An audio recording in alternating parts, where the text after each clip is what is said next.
Retournons à notre histoire de Aïe qui vient clôturer le passage de Jéricho. Maintenant que l'on a tué Akan, peut-être que Dieu va accorder la victoire. Allons voir de plus près. Josué chapitre 8.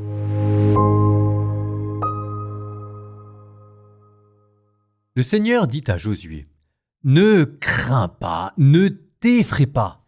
Prends avec toi tout le peuple en armes, lève-toi, monte vers la ville de Aïe. Regarde, je livre entre tes mains le roi de Aïe, son peuple, sa ville, son pays. Tu traiteras Aïe et son roi comme tu as traité Jéricho et son roi. Toutefois, vous pourrez la dépouiller de ses richesses et de son bétail. Veille à placer une embuscade contre la ville, à l'arrière. » Josué se leva avec tout le peuple en armes pour monter contre Aïe. Josué choisit 30 000 hommes, des guerriers de valeur.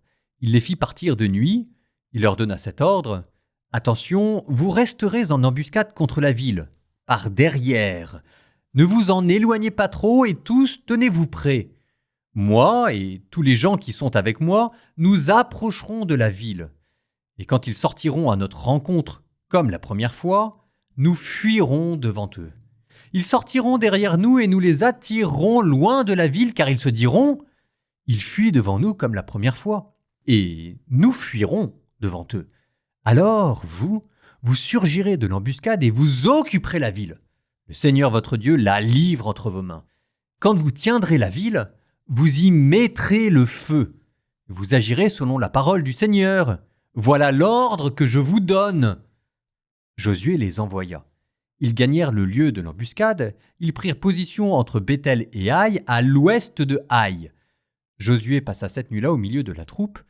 Josué se leva de bon matin et passa la troupe en revue. Puis il monta contre Aïe avec les anciens d'Israël, en avant de la troupe. Tout le peuple en armes qui était avec lui monta, s'avança et arriva en face de la ville. Ils campèrent au nord de Aïe.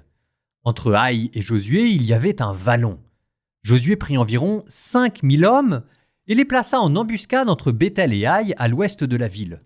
La troupe installa son camp au nord de la ville et son arrière-garde à l'ouest de la ville. Et Josué passa cette nuit-là au milieu de la vallée. Quand le roi de Aïe vit cela, les hommes de la ville se levèrent en hâte dès le matin, et ils sortirent, lui et tout son peuple, à la rencontre d'Israël pour le combattre, au lieu prévu face à la Araba. Ils ne savaient pas que, derrière eux, il y avait une embuscade à l'arrière de la ville. Josué et tout Israël se firent battre par eux et s'enfuirent vers le désert. Alors, tous les gens qui étaient dans la ville se mobilisèrent pour les poursuivre, et ils poursuivirent donc Josué et furent attirés loin de la ville. Dans Aïe et dans Béthel, il ne resta pas un homme qui ne fût sorti derrière Israël. Ils avaient laissé la ville ouverte et ils poursuivaient Israël. Le Seigneur dit à Josué : « Tends vers Aïe le javelot que tu as à la main, je te la livre. » Josué tendit vers la ville le javelot qu'il tenait et, dès qu'il eut tendu la main, les hommes de l'embuscade surgirent de leur position, ils coururent, entrèrent dans la ville, s'en emparèrent et mirent immédiatement le feu. Alors, se retournant, les hommes de Aïe virent la fumée de la ville monter dans le ciel. Mais ils ne pouvaient plus fuir, ni d'un côté ni de l'autre, puisque, à ce moment, la troupe qui fuyait vers le désert fit volte-face vers ceux qui la poursuivaient. Josué et tout Israël avaient vu que les hommes de l'embuscade s'étaient emparés de la ville. En effet, la fumée montait de la ville. Ils se retournèrent pour attaquer les hommes de Aïe. Les autres sortirent de la ville à leur rencontre, et les hommes de Aïe se trouvèrent au milieu, avec les fils d'Israël d'un côté et de l'autre. Ceux-ci les frappèrent jusqu'à ce qu'il ne reste ni survivants ni rescapés. Quant au roi de Aïe, on le saisit vivant et on l'amena à Josué. Lorsqu'Israël eut achevé de tuer tous les habitants de Aïe dans la campagne, dans le désert où ils avaient été poursuivis, lorsque tous furent jusqu'au dernier tombés sous le fil de l'épée, tout Israël revint vers Aïe et la passa au fil de l'épée. Au total, 12 000 hommes et femmes tombèrent ce jour-là, tous les habitants de Aïe. Josué ne rabaissa pas la main qui tendait le javelot jusqu'à l'accomplissement de l'anathème contre tous les habitants de Haï. Israël prit seulement comme butin pour lui le bétail et les richesses de la ville, selon l'ordre donné par le Seigneur à Josué. Alors Josué brûla Haï et en fit une ruine pour toujours, un lieu désolé jusqu'à ce jour.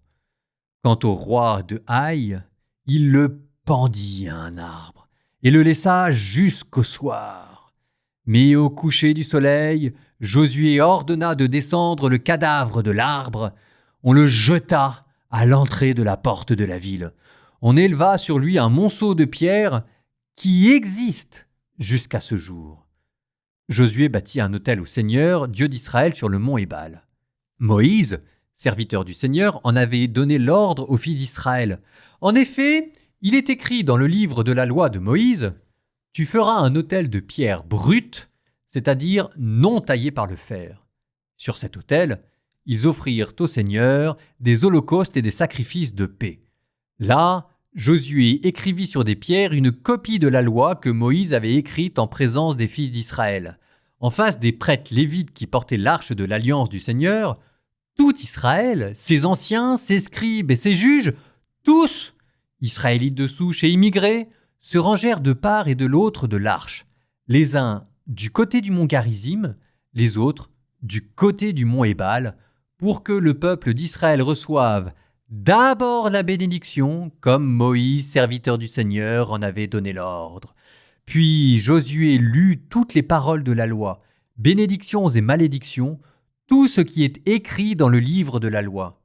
De tout ce que Moïse avait commandé, il n'y a pas une parole qui n'ait été lue par Josué en présence de toute l'assemblée d'Israël, y compris les femmes et les enfants, ainsi que les immigrés qui vivaient au milieu du peuple. Revoilà l'anathème qui débarque. Alors promis, maintenant on va mettre les mains dans le cambouis et on va en parler. Sauf que si je devais mettre précisément la violence du passage, ce ne serait peut-être pas dans les 12 000 hommes tués, même si c'est horrible, mais ce serait plutôt dans des pierres. À mon avis, c'est vraiment là que je mettrais la violence de ce passage. Parce qu'en fait, il aurait été beaucoup question de pierres, entre Akan que l'on lapide, entre les rois d'Aï que l'on ensevelit sous des pierres, et où retrouve-t-on ces pierres ? Ces pierres qui ont servi à détruire, on les retrouve pour construire un autel.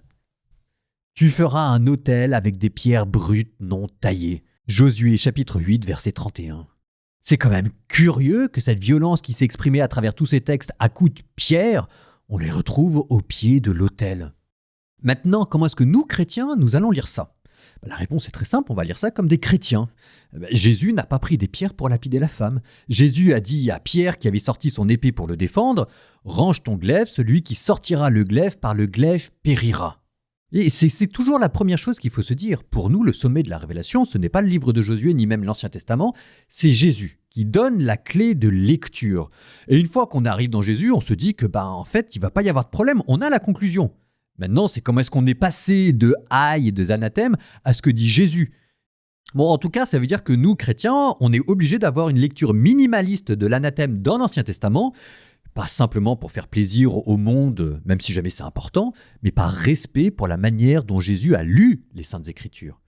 Alors déjà, on va commencer par regarder s'il n'y a pas des incohérences dans tous les textes que l'on a lus qui parlaient des anathèmes. Et en fait, il y en a plein. Souvenez-vous de cet anathème dans le livre des Nombres avec les Madianites, et je vous ai dit qu'en fait, on croyait les avoir tous tués, mais on va les retrouver plus tard. Donc, manifestement, l'anathème ne les a pas tous tués. Ou encore Jéricho. Jéricho, on a tué tout le monde, sauf que Jéricho, on a retrouvé les ruines. D'ailleurs, ça a vraiment existé. Même, on s'est aperçu que Jéricho, cette ville, avait arrêté d'exister suite à quelque chose, un accident très grave. Peut-être un incendie, peut-être une guerre. Mais c'était 200 ans avant que les Israélites n'arrivent. Et Haï, c'est pareil, 200 ans avant que les Israélites n'arrivent, était déjà inhabité. En fait, Haï, ça signifie ruine en hébreu. Et quand on vous dit qu'il y a 12 000 hommes qui ont été tués, Haï, c'était un tout petit village. Donc en fait, il y a déjà quelques petites incohérences.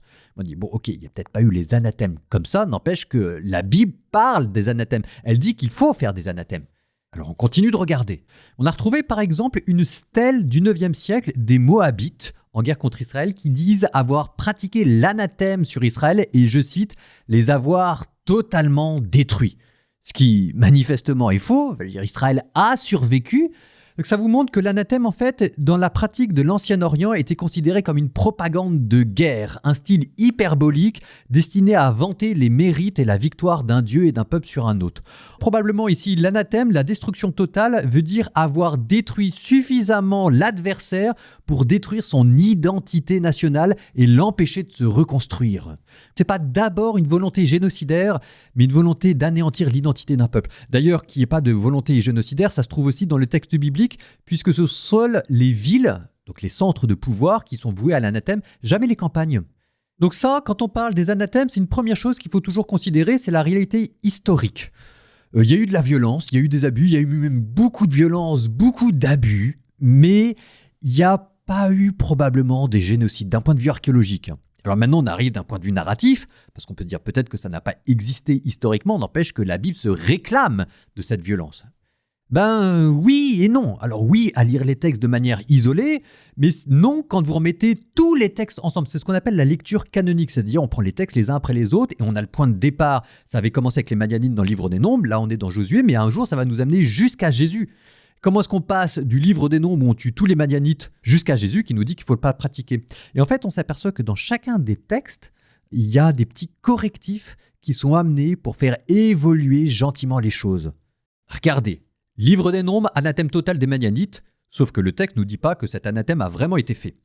Ensuite, on arrive à Jéricho et à Haï. Il y avait un anathème total, mais on s'est aperçu que cet anathème, le principe narratif était surtout de mettre en valeur Rahab et Akan. C'était juste une toile de fond pour faire ressortir deux individus exceptionnels.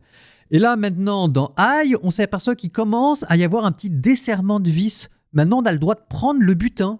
Et vous verrez qu'il y aura un autre anathème, et cette fois-ci, on aura le droit de prendre et du butin et de l'or. Alors que c'était justement parce que Akan avait pris de l'or qu'il avait été lapidé. Donc au fur et à mesure, on va desserrer la vis. Plus tard dans la Bible, on dira qu'on n'est peut-être pas obligé de tuer absolument tout le monde. Et vous allez voir au fur et à mesure l'anathème qui évolue. Alors ce ne sera pas de manière linéaire, il y aura des hauts, il y aura des bas, il y aura des avancées, il y aura des reculades. Mais il y a un moment donné, ça va aboutir jusqu'au grand retournement. L'exil à Babylone, Nabuchodonosor qui va envahir Jérusalem, et où en fait c'est Israël. Je suis en train de spoiler l'histoire biblique. Tant pis. C'est Israël qui va se prendre l'anathème en pleine figure. Israël, à un moment donné, va être totalement déporté, Jérusalem détruite. Si vous voulez, ça change complètement la donne. L'anathème, vous ne pouvez pas le prendre dans un sens nationaliste. L'anathème est une anticipation du jugement divin. Et c'est ça ce que va comprendre Jésus, et il va reprendre la pratique de l'anathème, mais en vous disant deux choses. C'est que la lecture littérale de la guerre sainte, de la violence faite sur des hommes par des hommes au nom de Dieu, ça, c'est fini, point à la ligne, et que cette violence de l'anathème, il va la mettre ailleurs dans le jugement dernier. Vous avez qu'à lire le livre de l'Apocalypse, d'ailleurs ça tombe bien parce qu'on le lira ensemble, la bataille d'Armageddon, la bataille finale des forces du bien contre les forces du mal. Voilà dans la religion chrétienne ce qui est devenu l'anathème. Et donc nous, en lisant le livre de Josué, on revient au début de cette évolution. Donc si vous êtes choqué, c'est normal. C'est précisément parce que c'est choquant que la Bible, sous l'inspiration divine, a fait évoluer cette pratique. Quand vous regardez isolément les textes, vous avez l'impression que Dieu veut les anathèmes, mais quand vous regardez tous les textes, toute la Bible dans son ensemble, on s'aperçoit que en fait, la vraie volonté de Dieu, c'est qu'il n'y ait pas d'anathème. Et alors on regarde les textes à nouveau, et on s'aperçoit qu'il y a des petits correctifs à chaque fois, et c'est peut-être dans ces petits correctifs que se situe vraiment l'inspiration divine. Vous allez me dire, peut-être, mais en attendant, dans les textes que je lis, Dieu pratique l'anathème. Oui, mais il y a une chose qu'il ne faut pas oublier. C'est de quelle image de Dieu on est parti. L'image de Dieu de laquelle on part dans la Bible, c'était l'image du Dieu des Anciens Testaments, c'était un Dieu guerrier. À cette époque-là, tout le monde voyait en Dieu, dans les dieux, des guerriers qui pouvaient donner la victoire au peuple. Et c'est de là dont est partie la révélation chrétienne, c'est ce visage de Dieu qu'au fur et à mesure, on a peaufiné et on a évangélisé. La révélation chrétienne n'est pas tombée d'un bloc. La Bible, c'est pas le Coran. L'inspiration biblique, on appelle ça l'inspiration libre. Ça veut dire qu'on part de l'imaginaire des gens qu'ils avaient pour ensuite, d'un lent travail pédagogique, à chaque fois corriger les petites erreurs, préparer les cœurs et ouvrir suffisamment l'âme pour qu'à un moment donné, les cœurs soient suffisamment ouverts. Et là, pouf, on envoie Jésus et là, la révélation sort. Je vais pas avoir le temps de faire la prière. Ça m'énerve. Écoutez, c'est tellement important ces choses-là que je voulais prendre. Je suis obligé de prendre mon temps là-dessus. Encore, j'ai même pas tout dit. J'ai pas encore parlé de la guerre spirituelle. Préparez-vous, il y aura encore un dernier commentaire sur la notion de guerre spirituelle qui est en jeu dans l'anathème et qu'il faut pas oublier.